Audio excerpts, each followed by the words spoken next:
like to call to order the work session on 3rd of June. It is now 5 o'clock, so we're calling this work session to order. We are all present, so welcome. So let's get right on to the agenda items. We have 2 items on the agenda tonight. I would remind council that staff will be pausing intermittently to answer any questions. So the first item is 3.1, and it's a presentation regarding the Americans with Disability Act and transportation options. And Christina, our favorite person, right? McMurdy? No, sorry, I wouldn't get it to her. Yes.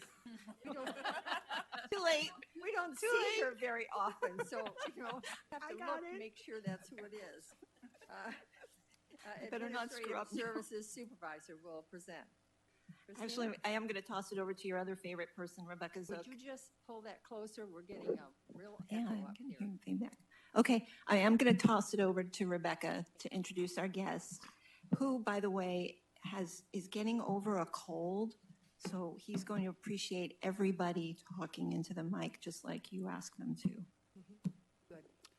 All right. Well, thank you, Mayor, Vice Mayor, and council members. We're very happy to be here this evening to talk about Goodyear's paratransit service, and then also open up a discussion about current and future needs with you. I'm joined tonight, as you said, by our Administrative Services Supervisor, Christine McMurdy.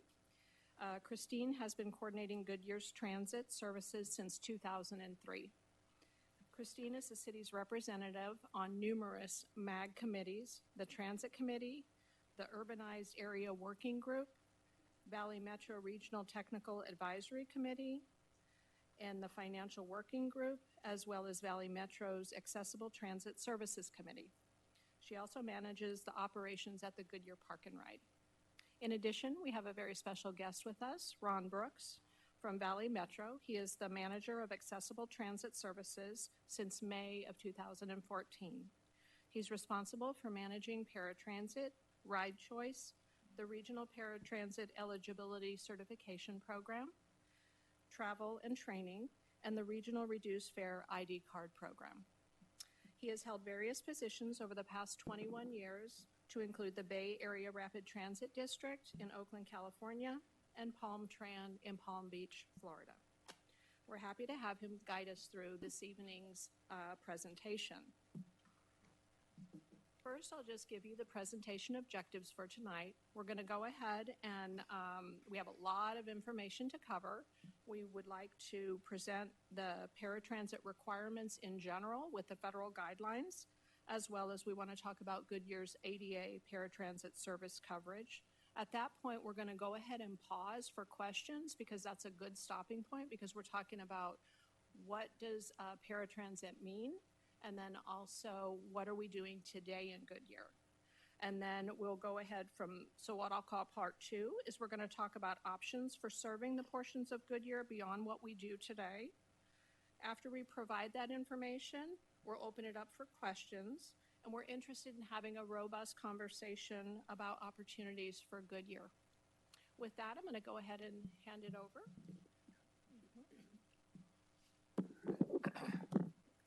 All right. Good evening, everybody. Mayor, council members.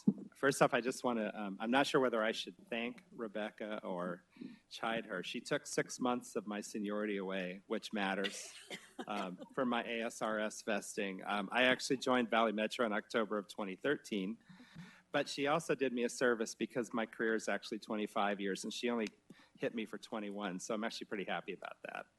So, thank you for having me. I want to just start and just talk. It's just difficult because I'm talking about a complicated subject, which is at 5 o'clock in the evening. So I will definitely encourage you to ask me questions or raise comments as we go. And of course, we've got stopping points. So let me just start and talk about ADA as a civil right. And this is really important because, did it not advance? That's right. Okay. So this is really important because a lot of people don't realize that ADA is actually a civil right. It is not an entitlement. And that word sounds like a value judgment. I don't mean it to. But as a civil right, what ADA actually does is it is intended to create equity and equality for people with disabilities. It is not a law that creates new mandates or programs that give people new things that they weren't supposed to have all along. It's designed to create equal access. So what the law does is it mandates equal access to the same programs and services that others receive. Access should be in the most integrated setting possible. And that's important too. And when we start to talk about the transit, the goal of the ADA was never and is not to give people a completely separate transportation system. The separate transportation system was created so that people with disabilities who couldn't use the integrated system could use it. You're going to do it? Yeah. Okay. All right. So they don't trust me with the technology, and that's a good thing. So let's talk about specifically about the intent of the ADA for public transit. First off, the goal of the ADA and the goal for not only for Valley Metro but for all public transit operators is that our transit system, bus and light rail service, be accessible to the extent absolutely possible. So the law has very specific requirements that we as a public transit agency are supposed to meet, and other transit agencies across the country, that vehicles are accessible, that stations and stops are accessible, that people can get on the buses and the trains, that announcements are out loud and also visual so that people can hear and see them, that there are places for people with disabilities and seniors to sit near the front of the vehicles. Those are requirements of the law because, again, the intent is that people use the accessible public transit system if at all possible. Then, paratransit is available and required for people who cannot use public transit because of a disability, because there are lots of folks who have disabilities who may not be able to use transit. Maybe they can't get to the nearest transit stop or station. Maybe there's not an accessible path. Maybe there's maybe their disability is such that they can't be out in our hot weather. There are other people that have sensitivity to cold and wet. So what the law basically says is there are people who cannot use public transit, even when it's accessible. Paratransit is a system that is required to provide them with equal access to the benefit of public transportation. Now, eligibility, the process, that is a locally established process by law. Every transit agency has to establish the procedures for becoming eligible. We did that in this region. The process that's in place for this region is for the entire metropolitan area, Maricopa County, is an in-person assessment process that customers come who believe they have disabilities that prevent them from using public transit, some or all of the time, can call us. We bring them to Valley Metro, to one of our locations in Phoenix, and we take them through a simulated trip on public transit. So we, first off, we ask them a few questions to assess their cognitive ability. We also want to find out how are they traveling now. If they're using public transit, that's obviously telling us something. We want to find out, where are they going? How are they getting there? What challenges do they have when they're traveling? So that we can determine, are they a good candidate for paratransit? If a customer appears to be able, we will then take them out on a literal walk or roll if they're in a wheelchair through a transit environment that's inside our building, where we have curb cuts and steps and uneven surfaces and cobblestones and street crossings. Everything you would see in a typical environment, we have it inside, including a bus that we have placed in the building when it was built. And we allow people to board that bus so they can see what it involves to ride transit.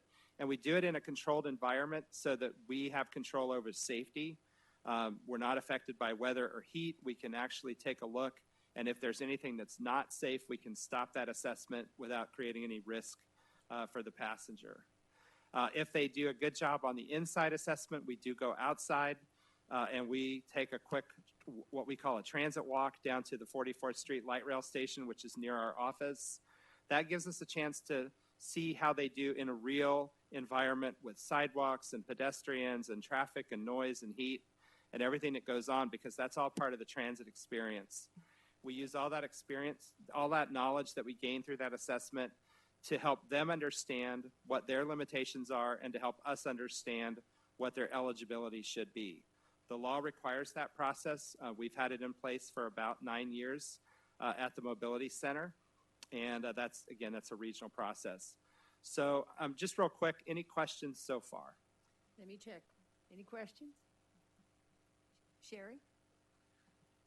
I have a question. The slide, it says available within 3/4 mile of transit routes.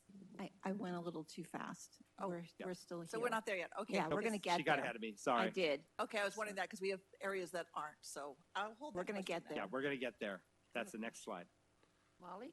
I have a question. If Uh-huh. someone has not called and made an appointment and come down to your facility, are they not allowed to use paratransit? They have to apply to use the service. Now, so, and we try really hard to make that information available. We do a lot of public meetings and presentations. We've got 4 community meetings just this week around the region to talk about this kind of service. But yeah, this is something they have to apply for. And that's in So my keeping with husband's federal law. handicapped, so I need to make an appointment with you, bring him down in his mobility scooter for you to tell me that he can ride paratransit. Right, and actually Already certified with the doctor and the Yes. hospital and everything else. Yes, and the reason for that is because, first off, the law requires us to establish a process. This region, and this is a decision that was made long before, a lot of us were probably doing what we're doing today, made the decision because in order to create a sense of equity, the law does say that the process has to be fair and equitable, and it also has to be free. So what we actually do is we provide the transportation. So if a customer wants to apply for service, and it's not, the goal here is not whether or not a person has a disability. There are lots of people with disabilities who can use public transit. I use public transit, so others, and including people in mobility devices, use public transit.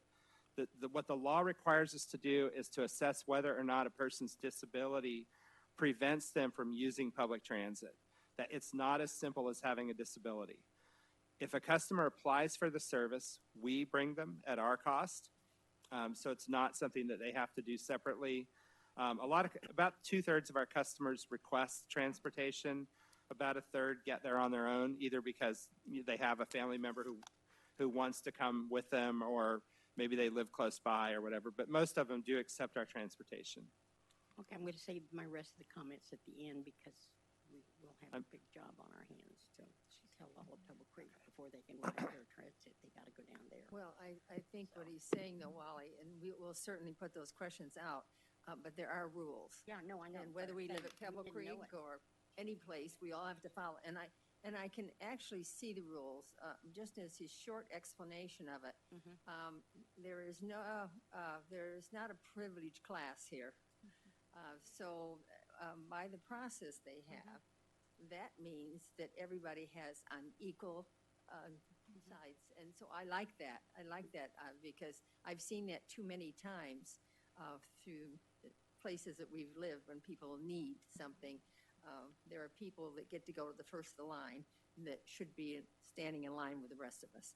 So good job. Go ahead. Okay. All right.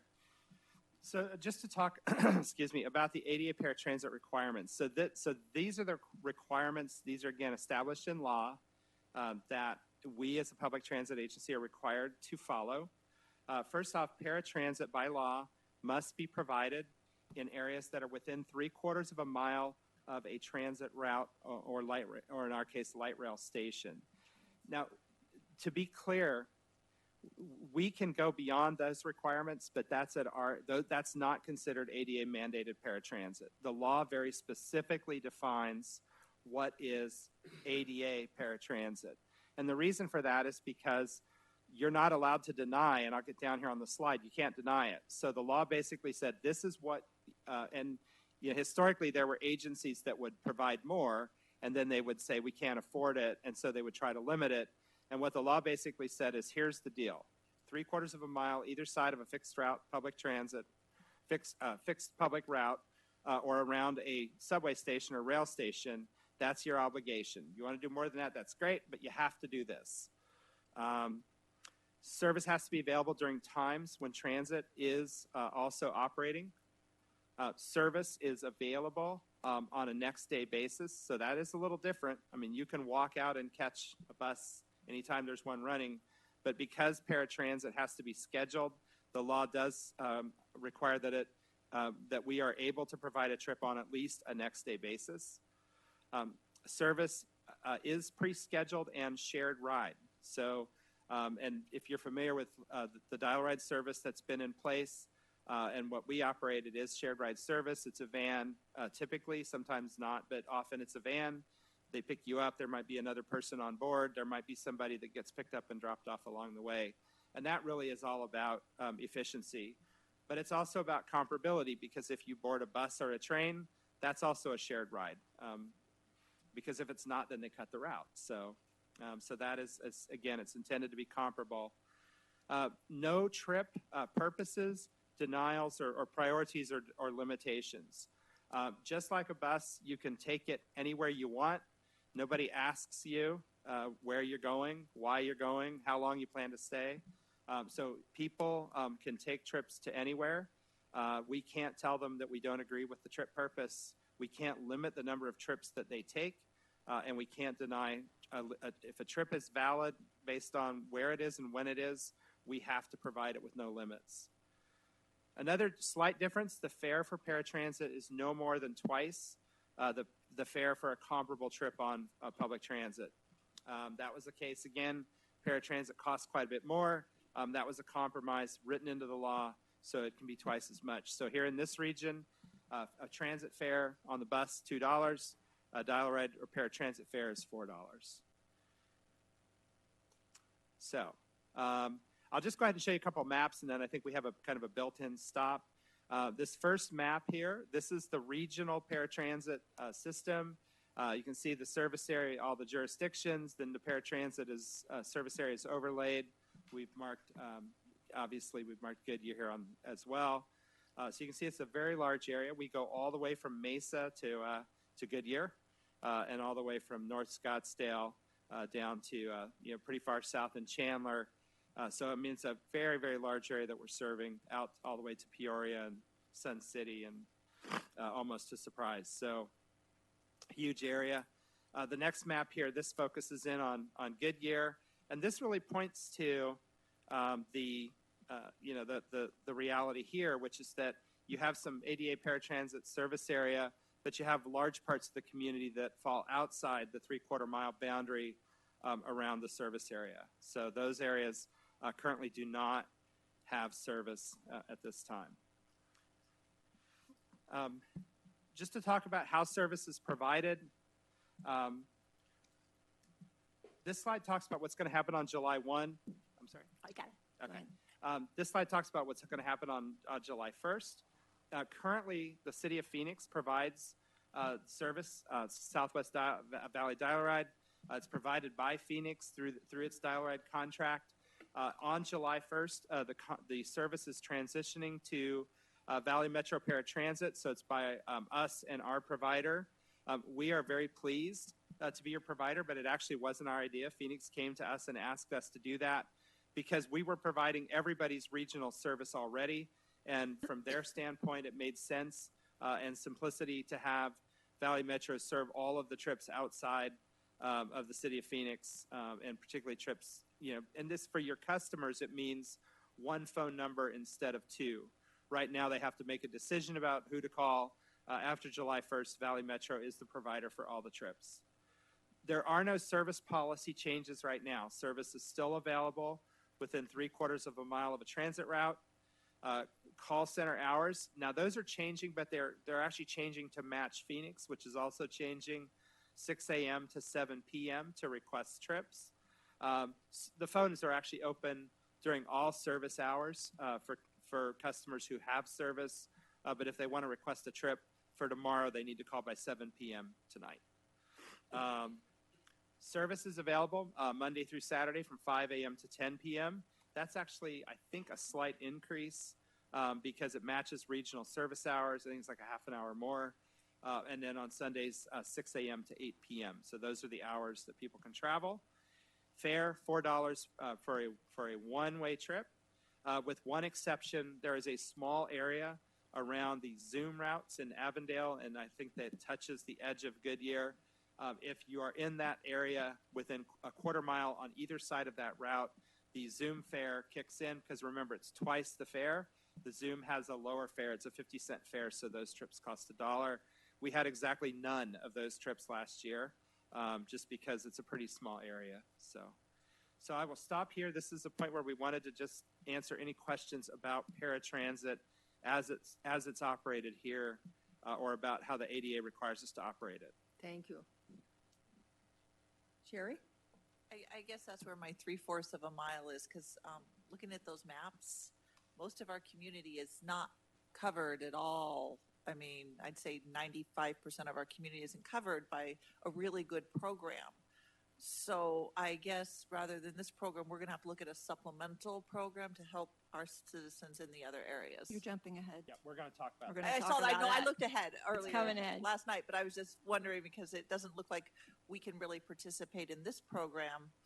Although it's a really great program, like up in Estrella or even parts of, Pebble Creek, I don't even think fit into that area.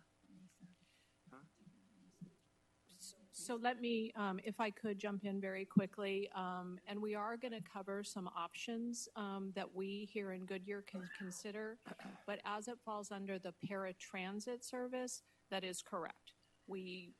This is the boundary because this is where we have existing bus service and Zoom service, and so that's where the federally mandated 3/4 of a mile.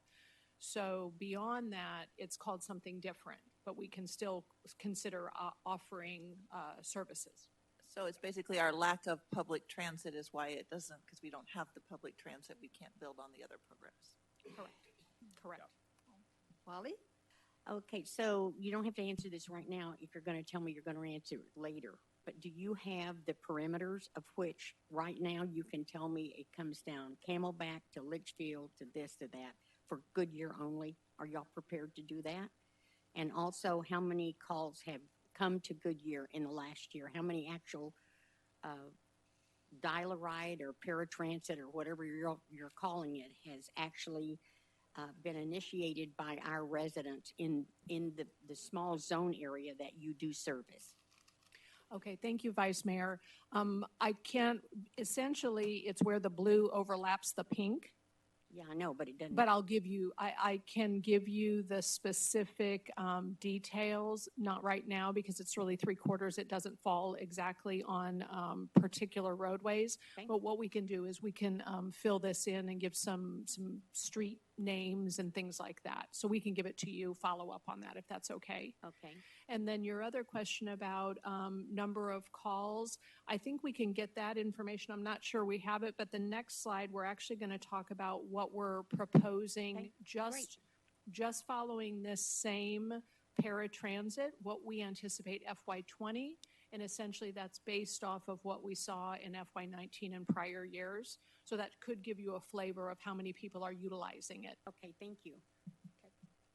Great. Oh, and one more question. Yes. So how would the reduced fares work? Because I don't know who's eligible for reduced fares, Okay. but they do not pay the $2, nor do they pay the 50 cents, I don't think. So reduced fares for bus and light rail are actually they're based on a federal requirement that predates the ADA. Right. In 1973, the Federal Rehab Act required transit agencies at that time who were federal funds recipients to offer reduced fares to seniors and other people who are not able to benefit from public transit. And that's where those come from. The ADA explicitly by law ties that paratransit fare to the regular non-discounted adult transit fare. So they're pretty much unrelated. Now, one of the things we do in this region that's not required by law, if a person is ADA paratransit certified, we provide them, if they wish, with a free transit pass that's good for all bus and light rail service. And the reason we do that is because there are some people with disabilities who, even though they're eligible for paratransit, they might be able to take transit sometimes, and we want to encourage them to do that. So we try to make that as easy as we can. We also offer free travel training where a professional person who's an instructor, who knows how to teach people to use public transit will come and meet them at their home or wherever they want to take a trip and take them on the trip that they want to take and teach them how to use the transit system. So we give them the training and we give them the pass if they're able to do that. I'm not really sure that's apropos for Goodyear because we really don't have a transit. We have no light rail and we have very limited bus Right. service. Right. And if you're disabled, I don't think you're going to want to catch the 6 a.m. bus to go downtown Phoenix and wait all day to come back late in the afternoon. Right. So I mean, obviously, it's the service. I mean, training and free passes are only as good as the availability of the service. But yeah. but we do actually have customers who use the Platinum Pass, is what we call it, from Goodyear. They come downtown. We do have some folks with disabilities who are a little younger who have jobs, who are going to training programs where they are able to take Wonderful. advantage of the services. They're not, obviously, a lot of people can't, but some people can. And we make those available across the region for people who can. Okay, great. Thank you. Joe? I think Wally touched on part of it, but I was trying to get a flavor for what is required, what that demand, those costs are to us currently right now, and how many people are using it. So I'd be curious to see what that level of demand is right now and what we're paying for that service. Absolutely, and that'll be the next slide. Yep.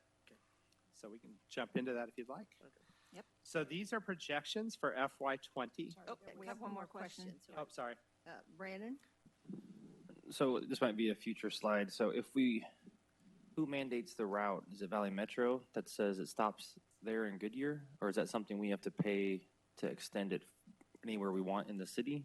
Who actually creates new routes, if that was even an option we want to do in the future, or So was that if we process? establish a route, for instance, when we started the Zoom extension, Mhm. as soon as we made that commitment, we created an ADA 3/4 mile requirement. Okay, If you extend any bus route, you are mandated by the Federal Transit Administration to provide that 3/4 mile boundary around your transit service. okay. And that's locked in once you set it up, right? That is it. So once, even if we did a pilot or something like that, would that still lock in that 3/4, or would that only be for, I'm probably jumping ahead, but We're going to actually talk a little bit about circulators, and there are some caveats. So if you just hold that thought, we're going to get to it in about 2 or 3 slides. Well, and Okay. if I could, I just want to jump in, council member, and make sure I understand your question, because what I thought I heard, and just correct me if I'm wrong, is, are you asking how could we potentially, so Route 1, let's say that's the red route, Mhm. how could we extend Route 1 to potentially extend over to Cotton and then head down Cotton up to Estrella? So in other words, how could we extend a bus route? yes, exactly. So I'm going to actually hand that over to Christine to explain, but it's based on working with Valley Metro and performance measures and things of that and usage, because there is a federal funding associated with that, and we need to provide that there would be enough usage of that facility. So Christine? So between this evening and then next Monday, you're going to start seeing a little more information about our available revenue sources for transit, and they're somewhat limited. Other cities have more transit because they do have a revenue source that's dedicated. But they can't just go out and decide that just because they put a shopping center in at a certain location, you can create a bus route. There are certain planning performance requirements that have to be met in order to be able to get that approval, begin that service. There has to be fleet available. There has to be a contractor available. And then you have to make sure that there are certain activity centers in that area that are going to fill a bus from the beginning of the day through the end of the day, Yeah. which is why our service area is fairly limited. We would never ask the council to commit to expanding service unless we, with our partners at Valley Metro, realize that there are certain activity centers that are going to generate ridership. Yeah. So that's some of what we're going to talk a little bit more about that tonight. So you'll see what we're looking forward to, because so much has changed since the last time we brought transit to you to discuss at least this much. So we're going to look at that more. Okay. Thank you. Laura? The three-quarter range obviously is very small. How can we assess where our underserved customers may be? How do you identify where the community is that need these services? This is a toughie. Over the time that I've been doing this, and it's over 10 years now, I've been amazed at how few people actually reach out and ask. I really don't get that many phone calls. I imagine Christina Penatescu, our community services coordinator, she may be getting them. I know she knows the answer just as well as I do. We usually ask where people need to go and try to find alternatives for them. But it's tough because we really can't extend a service area unless we're assured that we can fill a bus. Any other questions before we go on? All right, go ahead. Thank you. All right, so just to give you a perspective on kind of current, these are projections for paratransit. So these are basically trips that are being taken within that three-quarter mile service area. I don't have unduplicated numbers of passengers. Speak in terms of trips, about 1,800 one-way trips is what we're projecting. The cost for that service is about $96,800 and change. And we do have some funding coming from passenger fares, about $14,400 from public transit funds, Prop 400. And so the rest is quite honestly coming from you, and I think you all have some revenue sources for that. The cost of this service, and this is why it's important to try to have a fairly rigorous eligibility process. It's why we spend effort to train people who want to get trained to use our public transit, and it's why we give free passes to people who do, because after all of those revenues go in, it's $41 a trip. So it's an expensive service. It's a mandated service, so I mean we certainly that number is actually, it's not unusual for this type of service because of the requirements of the service, the vehicles, the drivers, the requirements they have to meet, the training, the technology that drives it. Those things obviously make the service expensive. So our job is to be pretty judicious with how it gets provided. So any questions about that? Any other?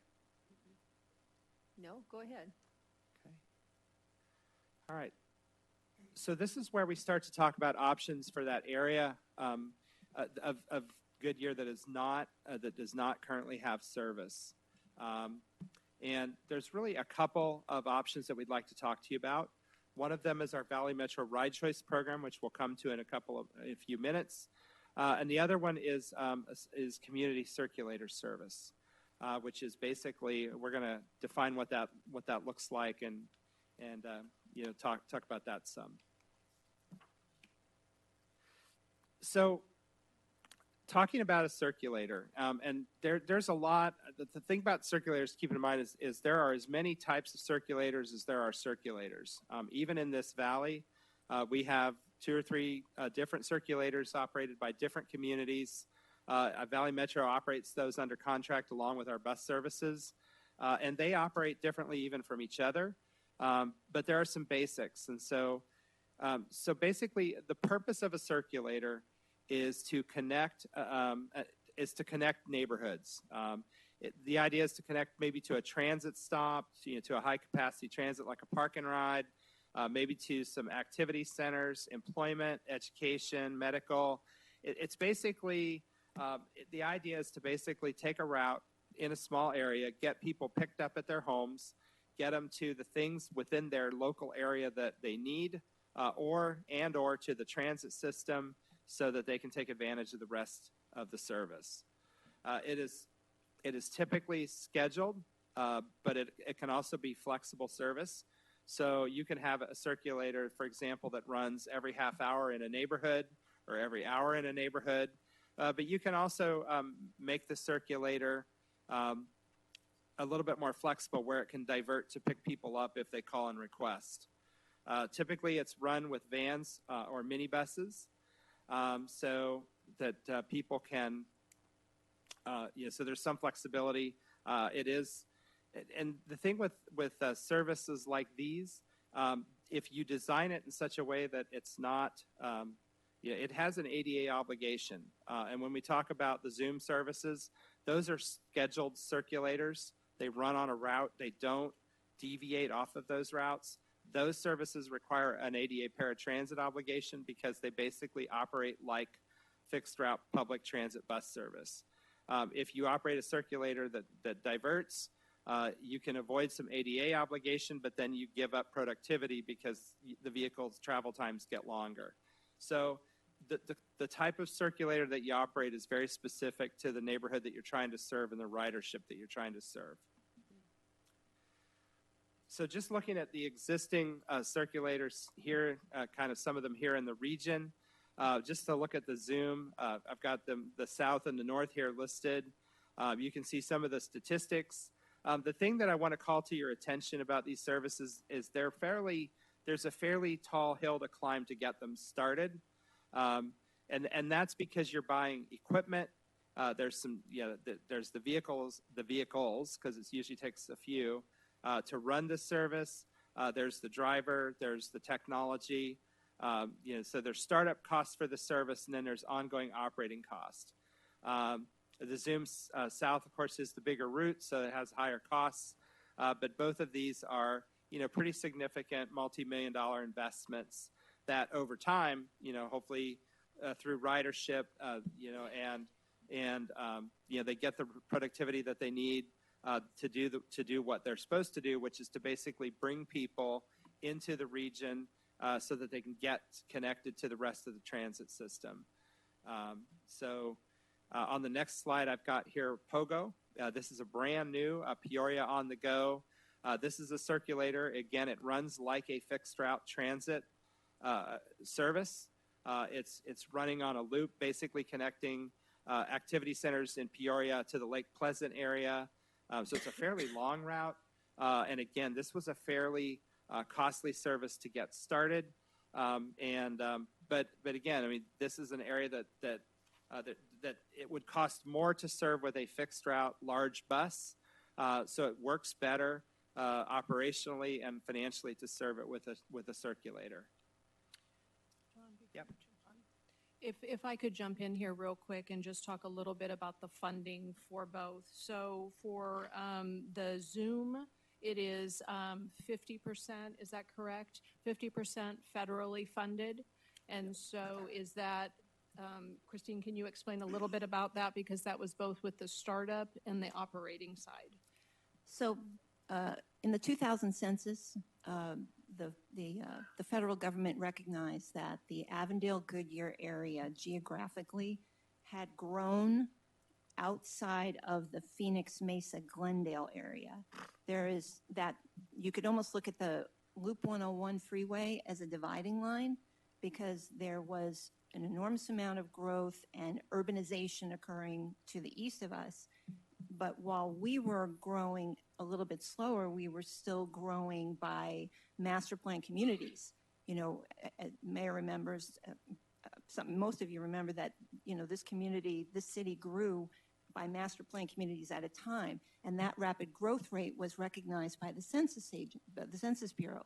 So it basically provided a designation for Avondale, Goodyear, pieces of Tolleson, pieces of Surprise, pieces of Glendale to receive a specific federal funding source that allows us to receive 50% operating assistance to whatever it costs for us to operate the circulator.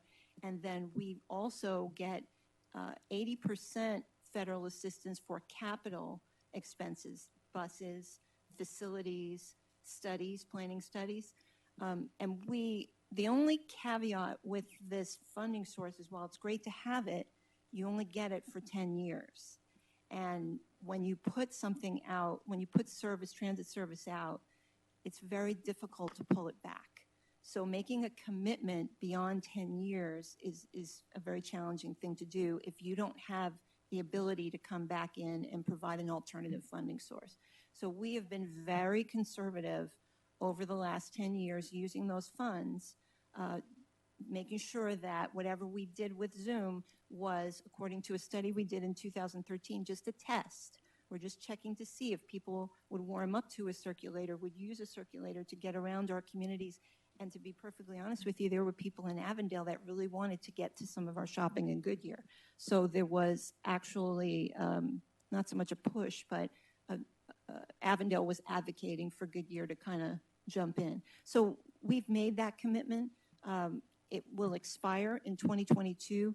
We'll lose the operating assistance, but we'll keep the capital because this smaller UZA, the smaller urbanized area, is continuing to grow. We're growing at a different rate from the Glendale Mesa, Phoenix area, but we're still within the control of how we're spending our money. We have the match that we provide for the Zoom service is our Arizona Lottery funds, our ALF funds. And then in addition to that, we have the digital marquee at the Park and Ride. That was a one-time $500,000 gift. It was a one-time allocation, and then we get advertising revenue from the marquee year over year. That allocation now or that balance is now up to about 1.1 million. And then we also, for Dial Ride, and Ron mentioned this earlier, we receive Prop 400 funds. We get the half-cent sales tax. That's a fixed amount. We get $14,400 every year. That's not going to be enough to cover us, so the lottery funds have really come in handy. Our Arizona Lottery Fund allocation is going to be around 200,000 to about 220, 30,000 for the next couple of years. It grows as our population grows. So we're monitoring all these funding sources, and we're also, and I was even talking to Ron earlier, I've just learned tonight there may be another federal funding source that we can look at for some of the ride choice that we're going to talk about soon that we might be able to use to get some assistance. So everything we're doing right now is just trying to get us to the point where you have the opportunity to consider some other options. Nothing we've done so far is anything that we can't pull back. The 3 buses that touch our area, the express bus, which is at the Park and Ride, that's 4 trips every day. Route 17, which runs along McDowell Road from Dysart to Pebble Creek Parkway, that's the Goodyear part that we are responsible for. And then Route 3, which runs on Van Buren but stops at Central.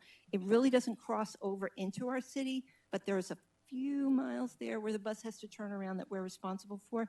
Those 3 routes are covered by Prop 400.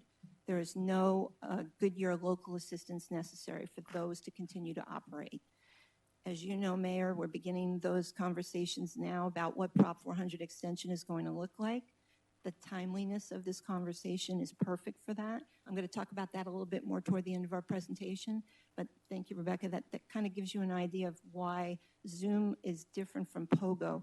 We do get some federal funding assistance, and we're using it, but we're using it very conservatively. Well, and then from POGO, again, they don't have federal assistance, but in 2005, Peoria added a 0.3 cent sales tax increase dedicated to funding transportation projects and to serve Peoria. And so that's what is at least partially funding their POGO. Okay. So I've got a question. Oh. Excuse me, Molly, go ahead. So did we pay startup funds to start the Zoom, and do we own those buses? No, we don't own the buses. They're provided by the contractor. But the money the federal government gave us, we gave the contractor or whoever owns the We, buses. Valley Metro owns the contract for the Okay. services, so we pay Valley Metro to provide the service. They pay the contractor. All right. So with the new census coming up in 2020, is there a possibility that because we have grown so quickly, there may be another funding source? That is what I have been told, because I sit on the National League Transportation Committee, and I have been on that for 7 years. But there is additional funding available that we really need to look at. But there'll be more funding available once the census is complete. So I've been told. We coordinate all of the census activities, especially related to transit, through Maricopa Association of Governments. We have a separate committee that we do that. They're kind of our, like you, our eyes and ears on what's coming down the pike, if there's going to be any different legislation. That gives us a little bit of an edge. Right now, we're just really happy that we're keeping at least the capital assistance. Is it possible we'll keep the operating? Boy, that would be so great. It really would. We're not counting on it, but you're right. It could change. There could be some kind of legislation that allows us to maintain it. I think it's part of the discussion on the infrastructure at the national level. And anything you can do, Vice Mayor, to advocate on our behalf, we'd I'm be on more a than conference happy. call once a week regarding transportation issues. In fact, I think I've got one this week that we're talking about it. Yeah. So I'll keep you All I That can posted. say support you is- Go, girl. Boy, I'm trying. All That right. support is great. Okay. Thank you. Appreciate all the great questions. This is great. So we want to talk a little bit about ride choice, which is a very different approach from circulators. This is really more of an individualized approach. It's a little bit more of a lower density approach, and it's a little bit more of a, it doesn't kind of have all of the planning and capital. What ride choice is it is basically a subsidized transportation program for qualified folks, people with disabilities and seniors. All of the communities who participate in ride choice now allow people with disabilities who are ADA certified. Some, not all, communities allow people who are seniors, whether or not they have a disability, to also participate. What Ride Choice does is it basically, imagine a taxi service, which in fact, up until last year, it was basically a taxi service that folks who are eligible could call to request a trip, take a trip, and get the trip at a lower cost. And with the public agencies, the cities where the people live, paying for the cost of the service, the extra cost. The way our program works is we have a single point of contact for customers. It's a management company called a broker. We work with a company called American Logistics. Lots of names. You don't need to remember them right now unless you just really like to remember names. American Logistics is a broker. We hired them so that we could manage the customer experience. In this day and age, the transportation scene, as you all know, is changing radically with Uber and Lyft and new products coming online and going offline pretty frequently. The taxi industry as a whole has gotten much smaller, and there's been a lot of changes with those companies.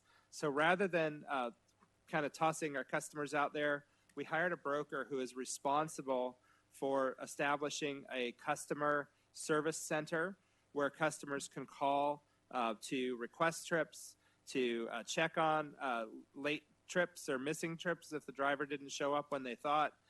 For managing, the broker manages the service. Customers can arrange for all that service. They can pay for the service. All of that is through the broker. So basically, the broker is kind of a one-stop shop. The broker then has subcontracts. They have a contract with Lyft, which is, of course, the popular rideshare service. They contract with several taxi cab companies, including 2 or 3 that are out here. They also contract with other providers who bring wheelchair-accessible vehicles into the service. And I want to just stop on that because one of the challenges that taxi programs like Ride Choice have had for years is how do you serve people who need an accessible vehicle? Most taxi companies have very few accessible vehicles available.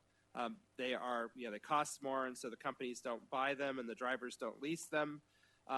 What we determined that we needed to do was to specifically have companies in the program that can serve people who can't be served by traditional taxis and Lyfts and things like that. The way the program works is the customer pays $3 to travel up to 8 miles, and they pay $2 a mile beyond that point. The reason for that is this is a non-mandated service. It is it's regulated in the sense that we have to follow the law, but there's no regulation that says you have to run it like this. So our goal with Ride Choice, and I'll talk about Mesa in a second. Our goal with Ride Choice was to encourage people who are using paratransit and costing the region about $50 a trip to try Ride Choice and cost the region about $20 a trip. And so we've tried to make the program as convenient as possible for customers. So the service is available 24 hours a day, 7 days a week. Customers can book ahead. They don't have to. We recommend that they book ahead, especially as you get out into more suburban areas because coverage is not as good. And particularly that's true for people that need accessible vehicles. But they can do that. They can take a trip. They don't have to share. They don't have to wait for 30 minutes for the vehicle to show. They basically book the trip. The vehicle comes. They pay $3 to go up to 8 miles. And they can have up to 50 trips per month, depending on what they need. We give everybody 20. If customers need additional trips to get to work, school, or medical appointments, we will give them 50. And the reason we selected 50 is because if you are a person who needs to travel back and forth to work or school 5 days a week, that gives you enough trips to do it and have a couple left over to go to the store on the weekend. So this is a very rich benefit. It is designed for people. Again, the goal is to have people use it and be able to count on it and use it instead of more costly paratransit. Now, it's different use cases in different cities. For example, Mesa, we've just gone through a process in Mesa. Mesa had paratransit covering 100% of their city. Demand was growing faster than they were able to continue to cover it with the resources available. What they did is they implemented Ride Choice and pulled their paratransit back to what the federal law requires, which leaves pretty large areas of Mesa without paratransit. But now all of those customers have Ride Choice. So they were able to basically pull paratransit back with minimal impact to their residents because Ride Choice is still available. That's kind of similar. A lot of our cities have that particular use case where in the paratransit areas, it's designed to basically cut cost. In the non-paratransit served areas, it's basically available as the primary way for people to get transported. So I'm going to show you some examples, but any questions about how Ride Choice works? Yes, Laura has one. Laura? Yes, I was curious. Do you train people to access and use Ride Choice in the same way that you help people to use public transit? Because, managing the app, how to do it. First off, there is no app. It works really from the customer standpoint, just like paratransit. They call a call center. The call center helps them book the trip. The call center monitors the trip, and if there's a problem, the call center helps them resolve. We actually are going to launch a mobile app. It's being worked on by our contractor. They have until December to get that done, along with some other features to make the program a little bit more user friendly. Because honestly, who calls anybody now? If you don't have to, you're on your phone, right? For everything but calling. So we're trying to introduce that convenience to Ride Choice, but right now it works just like Dial-A-Ride. It's just calling a different number. What we do provide is when we do public meetings, we do go out and talk about Ride Choice along with all of our other services. We do have brochures and materials like that. Unfortunately, those are just being produced, so I didn't have them with me today. We should have those later this week because we just made a lot of changes to add new cities. But no, at this point, we're not doing an official separate training for Ride Choice. Okay, one other question is, are you able to incorporate the service animals with Ride Choice? Yes. Ride Choice, just like any program that any business provides, is covered by ADA. So we do have very strong non-discrimination policies and procedures that cover service animals, all of the typical non-discrimination things that you would expect and that should be involved in any program for the public. Any other questions? Joe? I just want to make sure I understand the mechanics. Person calls in, wants to book a trip. let's say it's within that mileage, so it's $3 for the customer, and Uh-huh. let's say it's Lyft, for this example, and $14.14 to the city of Goodyear. Yep. When they call in, do at that point, do they collect the $3 from the customer directly? Yep. And so Yeah, it's like, great question. it's almost like currently where you have with Lyft or whatever, where there's no dollars exchanging hands. That's right. And then you would be billing the city for the $14 and some odd cents. Is that how that would work? Yeah, you've got it pretty close. The customer calls, right now, the customer puts a credit or debit card on file. They can also they can put a check routing number on file with our broker. And what that allows us to do, we don't charge, we basically do it like other services do. If you put a debit card on file with a hotel, they're going to basically pre-authorize some of that money. If you put a credit card, they're going to basically check to make sure you've got that limit. What we do with our broker is we do not allow them to charge people's accounts until the day of travel. So if they call ahead and book ahead, they are not charged, but they do have to have a number on file. Again, some of our customers choose to pay. We have a couple of providers who accept cash. It is not our preferred approach, both because cash creates challenges for everybody involved. And most of these services are moving away from cash. There are systems in the country right now that don't accept cash even for paratransit. We're not quite to that point, but for Ride Choice, we do encourage people to use credit or debit or a check routing number. Once they call, the funds are put on hold. Once they travel, the funds are charged. And no funds change hands in the vehicles. We do tell customers they are permitted but not required to make a tip, but that is not something that we handle. That's on their own. And then I would assume that you would bill the jurisdiction, in this case, the city, monthly with a detail of Yep. all the trips and what we owe. Okay. Yeah.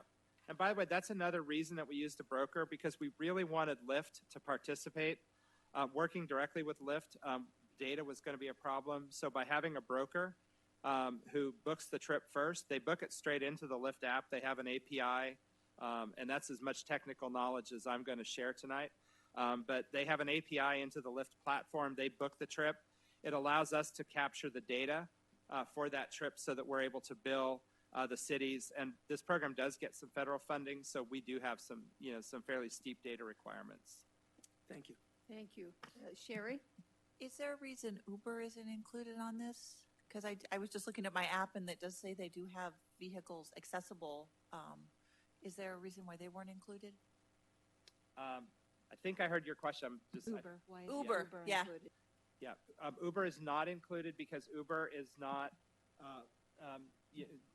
Uber has not wanted to participate with our broker, and I will tell you, just generally speaking, Uber is a little bit more cautious about data and about integrating with third parties. They don't like to share their API. They have a different corporate orientation. And so right now we are not able to bring Uber into the Ride Choice platform. There's nothing contractually that would preclude it. They've just not been interested in joining as a subcontractor. Okay, I was just running some of the same examples and they were coming in lower, so I was wondering why they weren't included. So that makes sense. It's a data issue. Yep. Any other questions? Brandon? So, I mean, for this ride share, they can use the 4 different ones, because the Lyft is only for if they're not they need accessible taxi cab. They need more than just a standard car. Right. Then that's where the NEMT provider would come in, or the accessible taxi cab would come in. You'd have to have that available to them coming from somewhere. That's true, right? So there'd be the 4 different types of vehicles that could be utilized. Right. Yeah. So I mean, with Lyft, it's Lyft. It's basic Lyft service. On these examples, you're obviously looking at those. That first one there.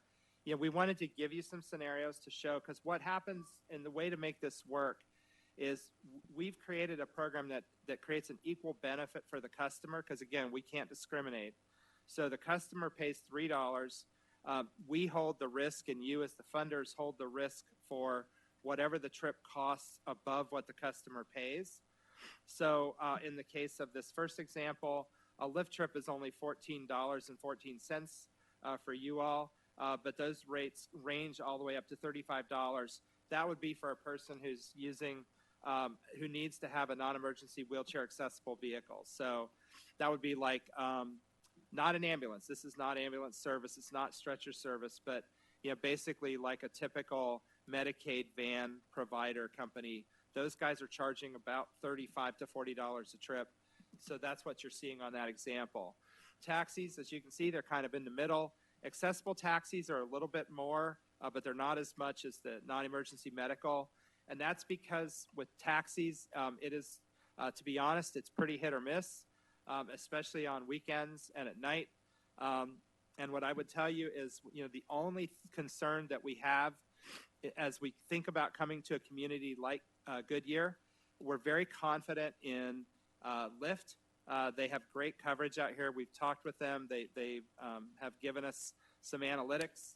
But when we start to talk about people who need wheelchair accessible vehicles, like any community that's out on a little bit out from the metropolitan center, those vehicles are much harder to come by as you get farther out. So one of the things we would want to do is level set with all of the customers.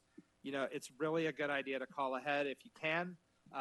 It's not required, but you're kind of taking a chance when you don't call ahead, because we do have to get a wheelchair accessible vehicle to you. It may have to come from farther away. Your wait times might be quite a bit longer. Brandon? Yeah, so I'm looking at option example 4, and it's one trip. So for the accessible taxi cab, like I said, because it's harder to come out here, it could be up to $70 as a cost to Goodyear for 31 miles. So, I mean, I know the client, the customer is not going to see that. They're going to see a standard, whichever choice they pick. But, yeah, I don't know if we're going to have I'm looking ahead, the recommendation. Is there like a cap on how much, if we do go that route? So let's just get through Break the it next down. couple slides and Okay. then we're going to toss it over for a good conversation. Okay. So we've got a couple more examples to go through, and then we'll talk about a recommendation. Great. Why don't we say we're going to continue? Thank you. So with these examples, what we're really trying to do is show you kind of how this works, because as the trip gets a little longer, so now we have a 4-mile trip, it's still only $3 for the customer, but the city's portion is a little bit higher. Lyft is now $15.60, and those rates now go on up to $37.50. So they get, $37.25. So they get a little bit more. The next example here is a 9-mile example. So this is kind of where the customer fare is now starting to be impacted, because again, they can go 8 miles for $3, which is actually less than dial-a-ride. So that's actually, if you're going a short trip, it's actually cheaper. But now you're at 9 miles, and so now the trip is a little bit longer. The customer's portion is now $5 because it's $2 a mile. The provider portion has continued to go up, but it's still quite a bit less if you think about it. By the way, this Lyft price, $20.90, 75% of our trips are on Lyft. So that's the trip that is most often paid. These other amounts, these are pretty small. Taxis represent about 15% of the service. The wheelchair accessible, between accessible taxi and the non-emergency medical combined, is the other 10%. So what happens is the net rate then is what we focus on, and it's about $20 a trip. This last example, we threw this in because there are people, and we do occasionally get calls, who want to go from Goodyear to Banner Boswell. I've not been there. It must be a great place because it's a 31-mile trip to get there. If a customer goes, the thing about ride choice is we're not telling customers they can't take a long trip, and we do have customers who, they want to take long trips, and they understand that that's going to be, in this case, it's a $49 trip for the customer. The nice thing about it for you guys, for the city, is your exposure stays low, because once you get past that 8-mile mark, the city really doesn't incur any additional responsibility. The customer does. So this encourages people to shop local if they can, to find services closer. And we've seen this. We've seen customers who said, I really like the doctor that I go to, and I really like the store that I shop at, and I really like the church that I go to. But, but when faced with the reality that, hey, that's a more expensive trip, over time they start to change their lifestyle, and sometimes they thank us because what they find out later is actually the store closer to home isn't so bad, and now they're not spending half the day on a vehicle. So in the long term, getting people to travel shorter trips is actually good. It's good for us, it's good for them, and these fares do definitely suggest that if you can travel local, it's cheaper. This is not a good model for people that need to take very long trips. It is a good model for people who can take shorter trips. It's also a good model for people if they need to get into the service area so they can take a paratransit trip across the region. And we do have a lot of customers who do that. Sherry? That was going to be my two questions. The amounts, that's one way, right? So it would be another Yes. $50 to get back for them to pay. Yep. So yeah, that could get Yep. pricey. Right. And then the other is you could take the lift to get into the service area and then hook up with the rest of the system. Yep. So Yep. our people up in Australia could take, or Canamia or something, could take the lift option to get down to our central area and then would be able to hook into the other services available. Yeah, we're actually producing, I have my doubts, to be honest, but we are producing a brochure right now. It's in production. It's not ready yet. That's basically designed to tell people if you want to take ride choice and connect up to paratransit, here's how you should do it. I will tell you, I think it's complicated, but it is possible. We do encourage people, if they want to do that, it is an option. There are people who need to do that because they need to take trips they can't otherwise afford. I mean, we have a lot of customers who were healthy. They bought into these large planned communities in their 50s when they just moved here from wherever, and then they got older, they got sicker, and now they're stuck. And for those folks who don't have transit, it may not be the best option, but it might be the only option. And so we do try to help people understand how to do it, how to find a good place to wait where it's safe, where it's out of the heat, where maybe they can get a soda or a coffee. That soda, you just made me think about the fact that I want a soda. So, all those things we try to tell people so that they can make good decisions. But this is a retail program. It's basically like calling a Lyft or a taxi. It's not perfect. It's not paratransit, but it is a good service for most people. Yes. So thank you. Thank you very much, Ron. Before I jump into the recommendation and a little bit of information I want to share about that, are there any questions, additional questions for Ron? Or shall we just jump right in and then we can have some conversation about this? Any additional questions? Brandon, you have your hand up.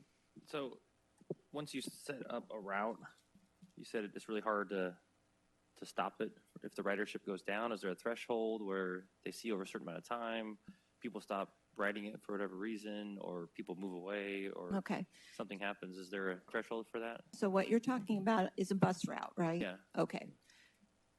There are now performance standards being put in place. Valley Metro has spent the last year or so running different performance standards in front of all the cities, all the representatives like myself that go to these meetings. They run what they believe are the best standards to operate transit service. And they're the ones that provide all that ridership statistical information back to us. And that it's a joint conversation. If there is poor, under the performance standards that they provide, poor ridership occurring on a route, first of all, the cities are going to be pretty inclined to go ahead and pull back, terminate, or even change the route. And that happens a lot too, where there's an adjustment made. There's actually something coming up too with Zoom where we're going to be making an adjustment. It's not on this show.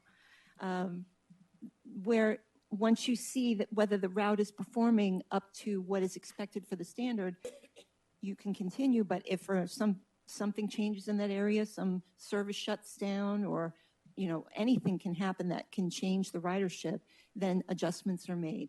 There's a public process for that where you have to post that you're going to be either changing the route or eliminating the route, and that gives the public an opportunity to weigh in on that, and Valley Metro works with those folks to try to find alternative solutions. Now, ride choice is completely different. Ride choice would be citywide. This is an alternative to fixed route service and ADA dial ride. Okay. Go ahead, Rebecca. All right, well, thank you.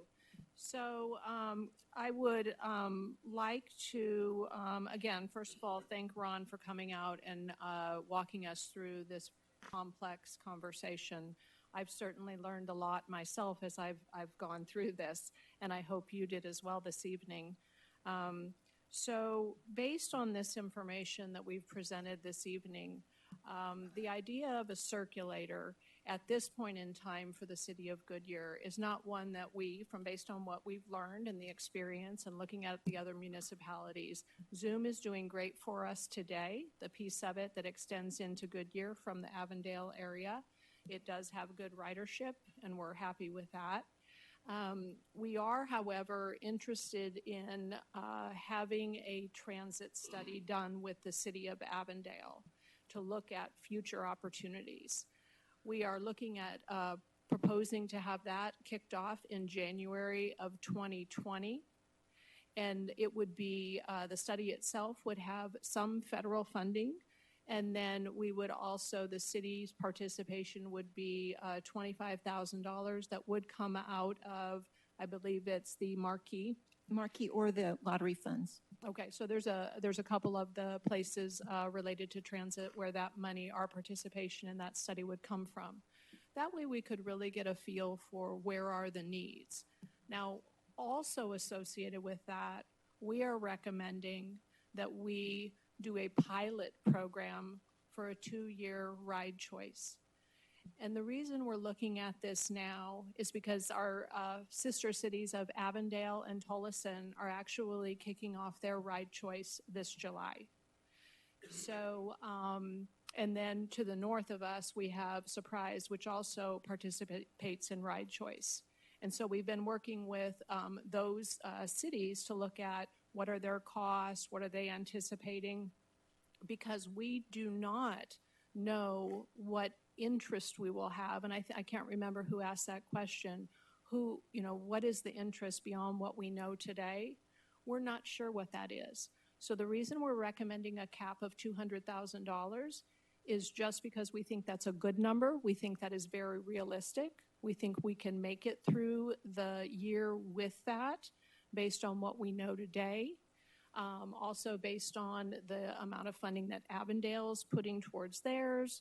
We've looked at Surprise and Surprise's numbers. They've actually had theirs ongoing for 7 months now.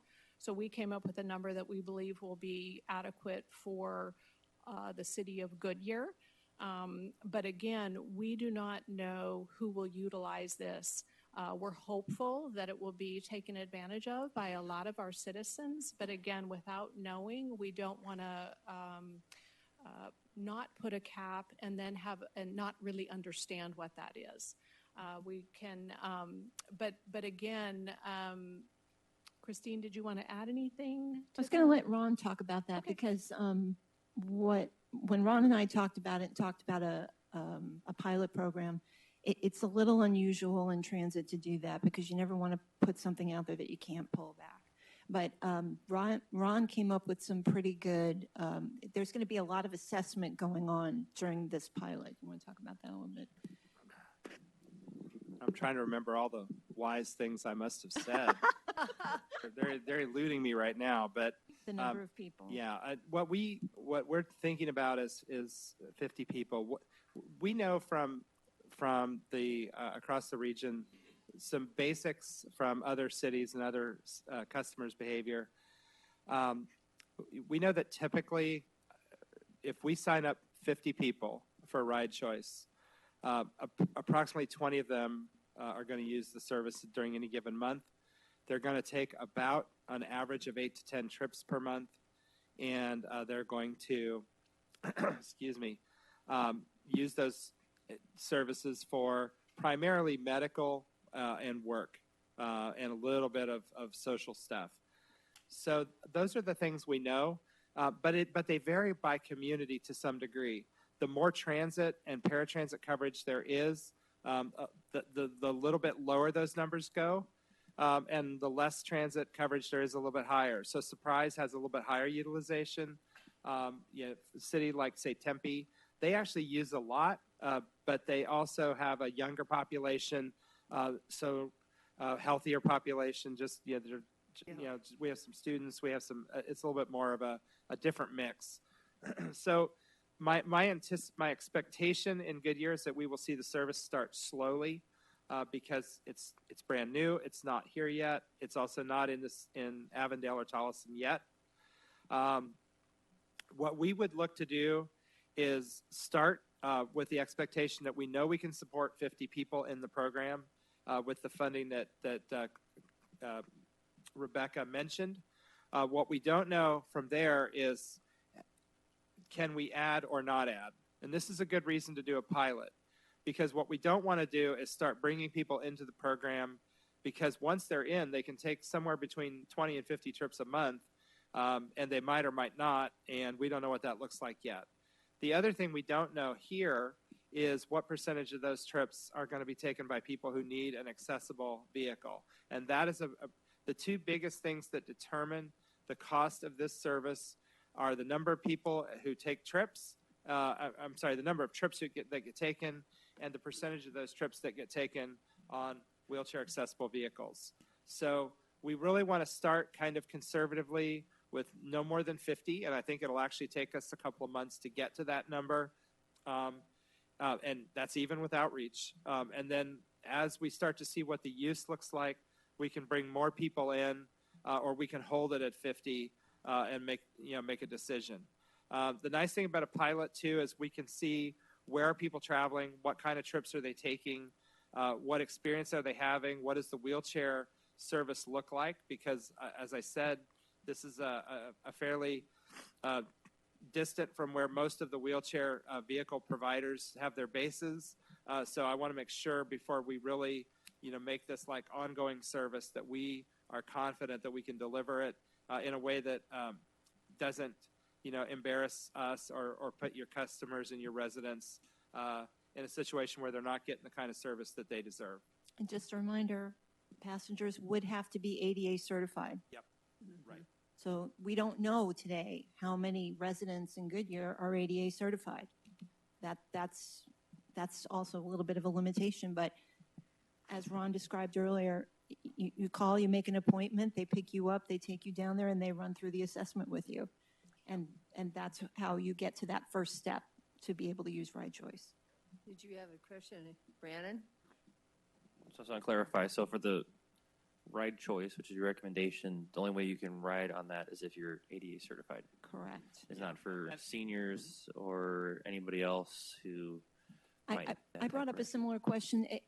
A lot of seniors will qualify for ADA certification just on the basis of whatever.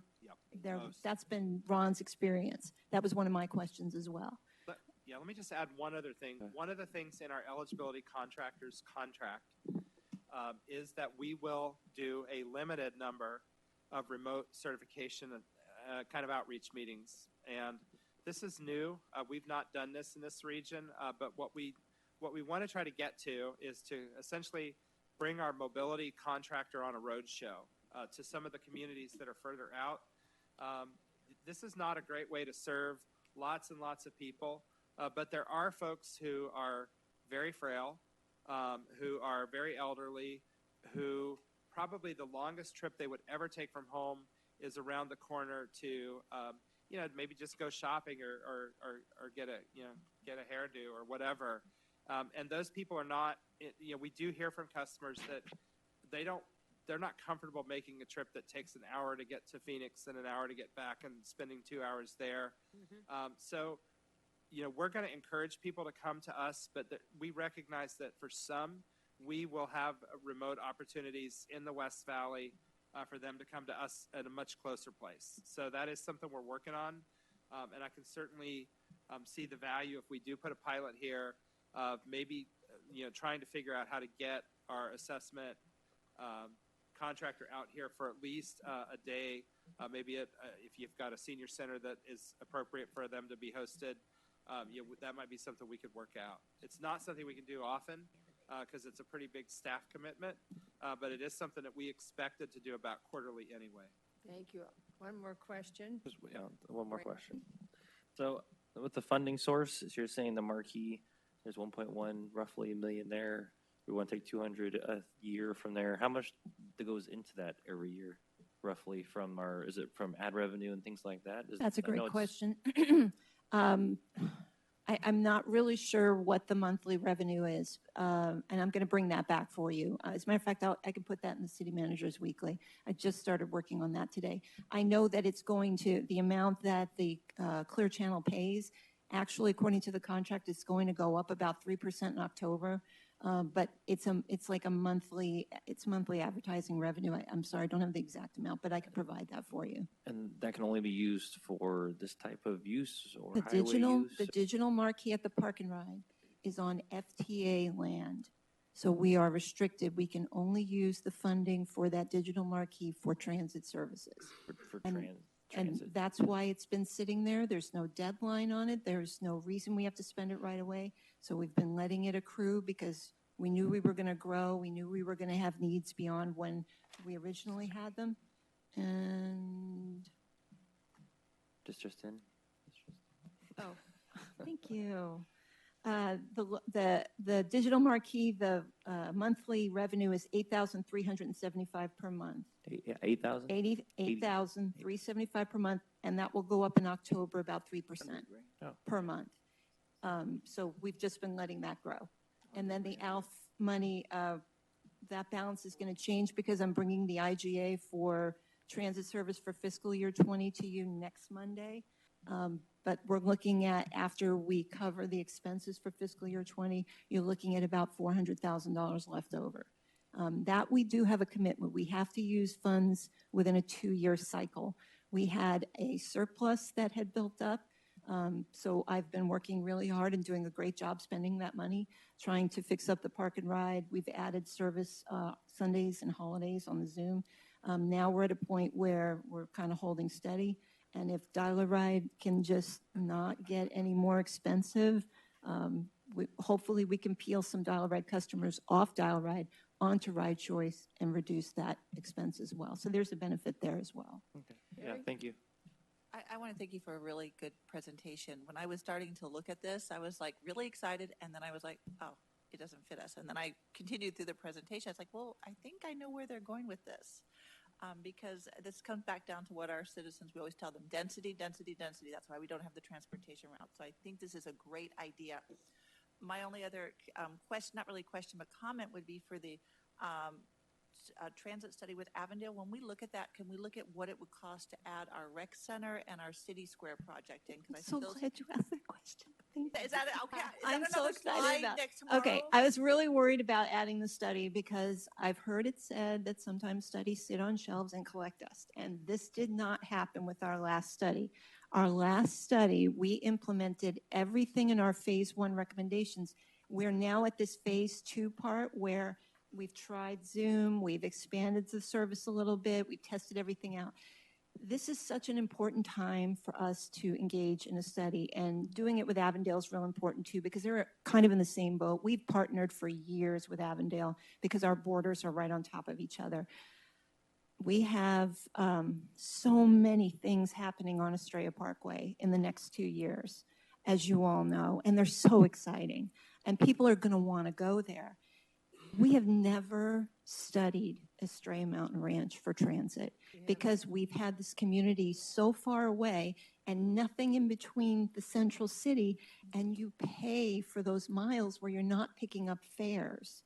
And that's why it's always been, don't go there. You're going to be paying for non-revenue service. People will not be boarding in the middle, and that was why we always stayed away from it. Now we've got more growth, major growth going on in Estrella Mountain Ranch, so many activity centers coming on Estrella Parkway. We have our civic center coming online. There's so many reasons to take another look at this. I'm really excited about this study. And the fact that we are getting a $250,000 study for only $25,000, that's, as Councilmember Stipp might have shared with me recently, a screaming deal. Good deal. Wally? So, Okay, so you're proposing to us a 2-year ride pilot Right choice. pilot. and a study, two separate things. One 20,000, one 200,000. Yeah. Okay. My thought is, I'm not sure we have ever really surveyed all of our Goodyear residents on what the transit needs really are. I'm not sure that we even know what's out there because we've not ever done it. And if we do a visual ADA meeting, I would like to have it only in Goodyear for us.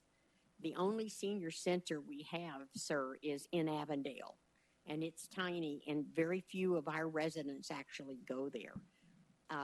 But I just think it would be helpful because the people we would be having you certify are people who can't get around.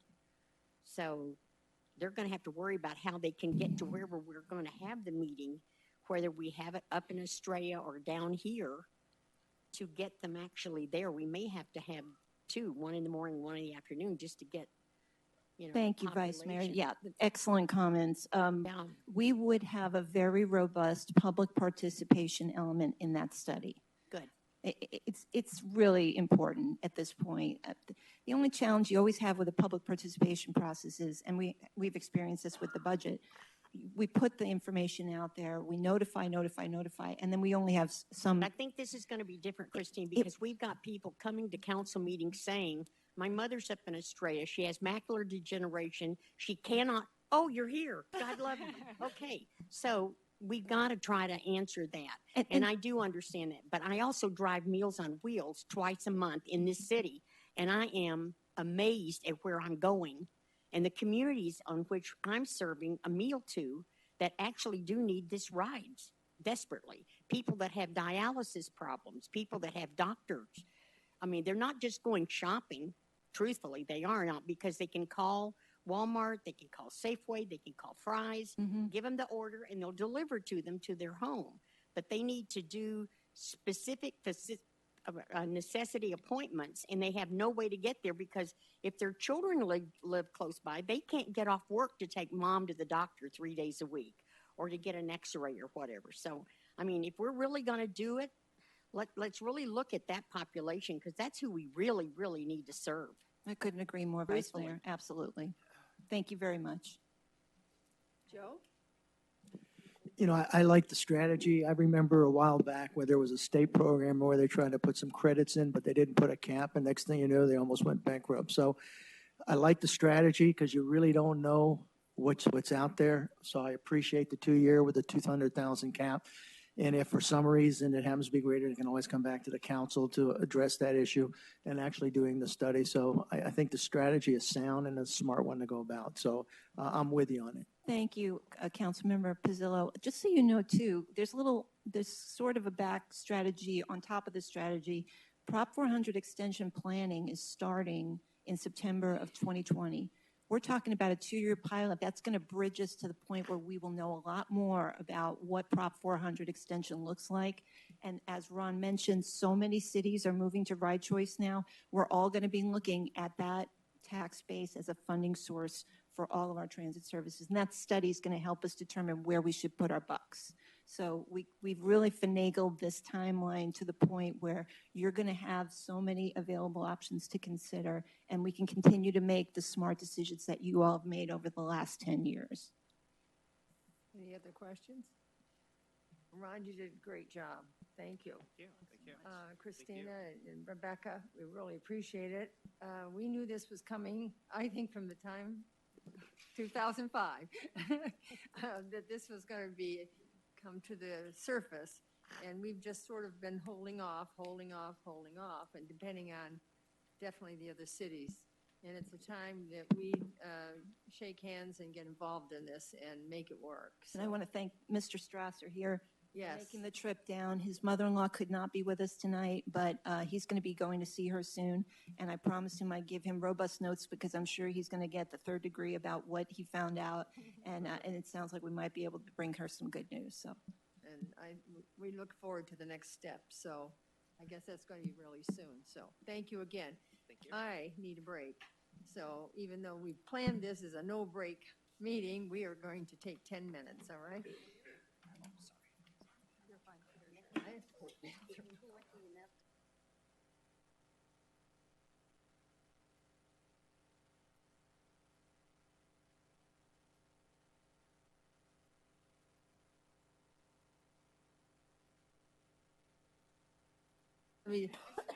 Let's rejoin.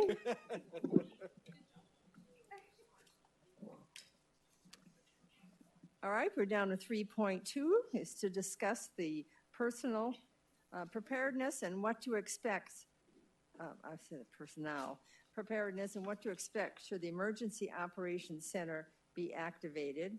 Julie Siramopoulos, Emergency Manager, and of course our Fire Chief, Paul Louisi, presenting. Good evening, Mayor and Council.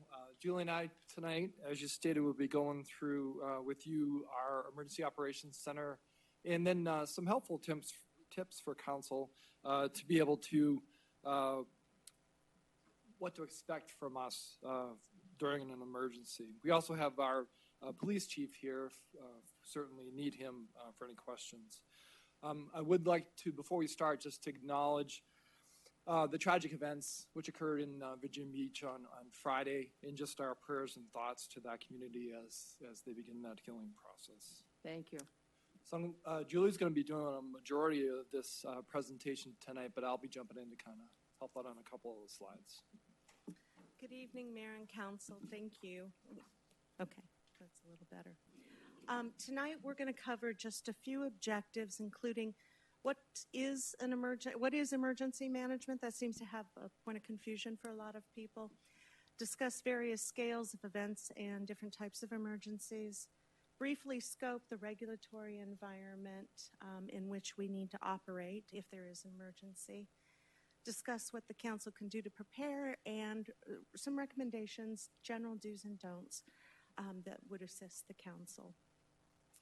So emergency management, as you see there is a definition. It's that organization of resources and responsibilities when dealing with a large-scale emergency disaster. And next to it, you can see what we call the circle of emergency management, because in this job, you're never quite done. So we start with prevention. Prevention is largely a law enforcement activity. It's the prevention of items or acts of terrorism. Let me get to the right page here. It's building the capacity necessary to avoid, prevent, or stop threatened or an actual act of terrorism, including threat vulnerability activities and law enforcement. We do have terrorism liaison officers, both in the fire department as well as within the police department. Next is mitigation, and the best way of thinking about mitigation is how we lessen the impacts of a large-scale disaster. The best example that we've got is the fuel reduction efforts along Corget Wash. That's the one we're most familiar with. It's also important to note that the City of Goodyear is in a region-wide multi-jurisdictional mitigation plan, which makes us eligible for hazard mitigation grants should they become available. So the lessening of those cascading impacts in a large event is what mitigation is about. Preparedness. I know that Council Member Campbell is ready. She told me she did not wear her CERT hat today. But I know that it's near and dear to her heart, so that's good. Planning is that, and preparedness is that continuous cycle of planning, training, equipping, exercising, evaluating, and taking that corrective action. And it's that documentation, that corrective action, which is key to true preparedness. And again, we have a multi-year training plan exercise document that we try to meld between police and fire departments. We have CERT classes once annually. We have a very active Cantamia. I expect a lot of CERT participation this fall in our CERT class from the Cantamia community as well. Response. Well, response is the initial activities necessary to save lives and property and the environment, to meet basic human needs after an incident occurs, And that would include items like mass care, otherwise known as sheltering, points of distribution for needed commodities, be they food, water, or pharmaceuticals, EOC operations, interaction with county and state resources as appropriate. And then recovery. Recovery is the long term. It's the return to normal. And unfortunately, for a lot of communities that experience disaster, it's more a return to what is known as a new normal. It includes, but is not limited to, rebuilding infrastructure systems, providing adequate interim and long-term housing for survivors, restoring health, social, and community services, promoting economic development, as well as restoring natural and cultural resources. So, that is the cycle of an emergency. So, what is an emergency? Well, day-to-day operations. Is that an emergency? Probably not for the basis of our discussion, although some departments experiencing a surge are going to want to call it emergency. We would not, on the larger scale, say that it is. So for this situation, no. What about a situation that requires additional coordination? So think of several departments that may have a surge situation, but they need to work together and coordinate. I'm going to give you the monsoon storm, last year's monsoon storm. I think all of us were thinking of as you were talking. Everybody's nodding their heads, yeah. That's a good example of that. It required a short duration activation of the EOC to do some coordination. But it wasn't what we would consider an emergency that required a declaration. So for the purposes, again, the benefit of this discussion, not quite that threshold. Most damage was done was to insurable property. Damage was debris that just needed to be removed. A local emergency that requires resources from outside the jurisdiction, now that's when we're starting to climb up the emergency scale there. And that would be a citywide emergency where most critical city services are impacted or assistance may be required from outside of the city. One example of that would be, I'm going to say that same large monsoon storm, but what if it caused a loss of communication within the city? What if it caused a lot of damage to bridges within the city? Or it involved or caused a large hazardous materials spill? That would likely start to grow to the point where we would cause, or it would cause, a declaration of emergency. I should point out, again, that we get a lot of assistance from our IGA involvement with the county. So we work just like with MAG on a regional basis with our partners in order to make our response capabilities more robust than they would be simply by ourselves. All right, a large-scale event that requires federal assistance, well, that would definitely be an emergency. Unfortunately, we've not really experienced one. And we would be working with state and federal resources. Think Katrina-sized event, think a Las Vegas type of event. And then finally, a particular incident that requires a specialized response. And I'm going to point out a public health emergency. We may not necessarily be declaring that emergency. That would be up to the public health department. But we would definitely be activated in terms of providing services that augment to our citizens. So. The types of incidents that we respond to on a regular basis are typically the type 5s and 4s that you would see there, the green and the yellow. Those are day-to-day incidents that we, police and fire, handle on a daily basis. Type 3, as Julie said, was something similar to the August storm or something similar to a technical rescue that we had a few months ago in Estrella Mountain Ranch, where we require additional specialized resources to come in from the outside to kind of assist us in those types of calls. And then as you get to type 2 and type 1 incidents, those are certainly much larger scale. So a type 2 incident would be very simply a VIP visit, presidential, vice president, Pope type of a visit would be a type 2. It also could be the Super Bowl, so some type of a multi-day event that you would work with. And then type 1 event, you would think very similar to a Katrina type event, widespread disaster, where you're requiring federal, state, and local coordination on those types of events. But certainly with the type 1 event, you're going to have several federal agencies there assisting in those types of events.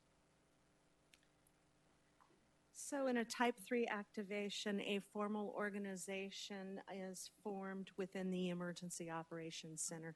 And this is based in the National Response Recovery Framework of the national government and according to the National Incident Management System.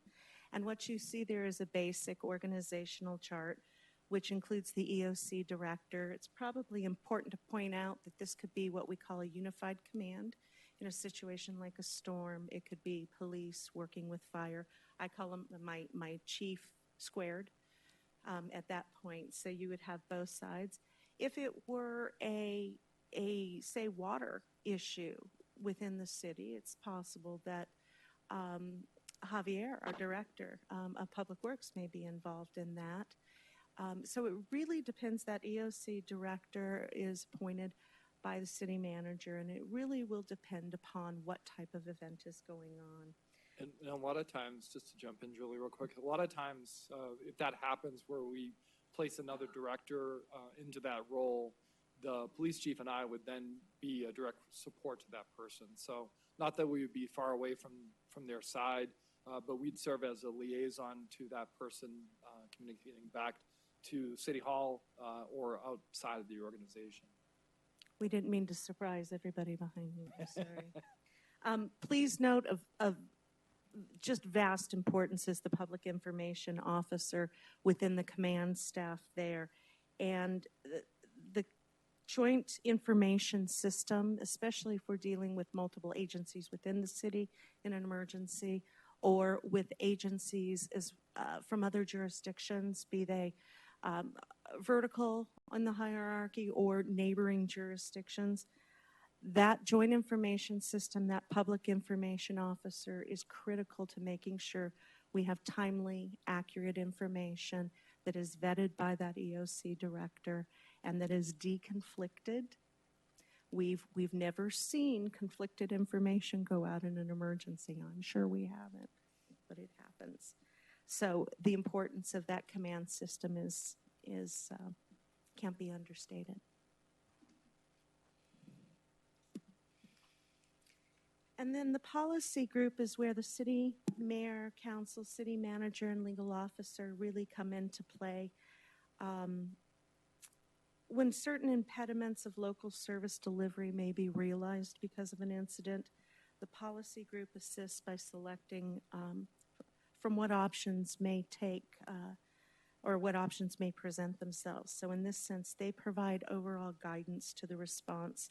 So the types of information we would go to the policy group for would be continuity of non-essential services. So if we had to pull back some services that are non-essential, we would be looking to the council and the policy group to determine which ones those would be. External communications, establishing recovery priorities, and then the large-scale funding approvals. And usually those recovery priorities are hand in hand with that funding question. So, okay, this is the fun one. What governs in an emergency? Well, there are 3 levels of documents at a minimum that govern. City documents include the city code, the emergency operations plan, standards, SOPs, SOGs, standard operating guidelines, and those types of documents, as well as the ordinance of codes. I think it's Article 3-7. State documents include a variety of statutes which both enable actions during an emergency as well as mandate some actions during an emergency. State documents also can include specialized plans. For instance, there is one locally with the state, the county and the city of Buckeye for the nuclear plant, exactly, yeah. to the west of us. And that's a specific plan that rises above the emergency operations plan of any one specific jurisdiction. And then federal documents, there's a load of them. The main one would include the Stafford Act, which is the general recovery, response and recovery during an emergency that you see at play with the Hurricane Harvey, Maria in Puerto Rico. Federal documents can also be specialized, including presidential directives, national frameworks that we follow and our plans are in line with, and then of course, what we call the nuclear regulations that a plan has to be in line with as well. So there's plenty of regulatory framework out there to wade through.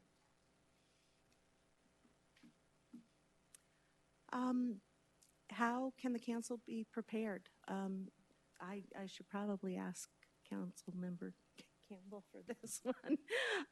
It's in my garage. I knew she'd be right there with it. So the best thing is it's 1, 2, 3. Be ready to stay. Have some food in the house. We recommend 3 days supply. I recommend 7 days. Even 10 is better. 1 gallon per person of water per person per day is something that you really need to keep on hand. So be prepared to stay, be prepared to go, and be prepared to communicate in different ways in case we lose standard communication channels. I always recommend an out-of-state contact. That way, if communication is lost here and then you get to a Red Cross center, you have that person out of state that can put you in contact with your family who's all in state sometimes. So that, and please always notify staff, of course, when you're out of state or country. That way we're not out looking for our council members. If you're not here, we know not to go looking for you here. Ensure the safety of your own family and well-being first and foremost. We will contact you in a citywide emergency with information, and you will receive situational reports as appropriate. Sometimes that may take a little bit of time before we vet that information, but we want to make sure that what we have for you is accurate and timely. Now, I'll just walk you through what we termed as recommended council do's and don'ts. So from a do's standpoint, continually stress the importance of preparedness. So the city frequently shares messages about the level of preparedness that's needed. So sharing that message is important. Amplifying those city messages that are out there on social media certainly helps as well. Advocate to us, to city leadership, for any community concerns that you're hearing, and keeping any working information confidential as much as you can. And then any questions, certainly back to the police chief or I, or to our city manager, we'll certainly get those answered in a very quick and orderly fashion for you as fast as we can. And then some of the don'ts. Don't engage media with independent messaging. We've seen this before throughout the country during disasters. Also, not showing up on scene. Certainly the first responders do a great job of mitigating the emergencies, but having to assist certain VIPs at these types of scenes adds another level of coordination to that type of call. Don't think we're ignoring you. I know a lot of times the police chief and I cannot be faster than social media. We've tried, but there are times that we cannot. But we're definitely not ignoring you. I think we do an excellent job of getting information out as fast as we can, but sometimes that follow-up is a little bit of a lag at times as we gain more information. We saw this in Vegas, and it turned very costly for that community. They had a council person that started a GoFundMe page right away.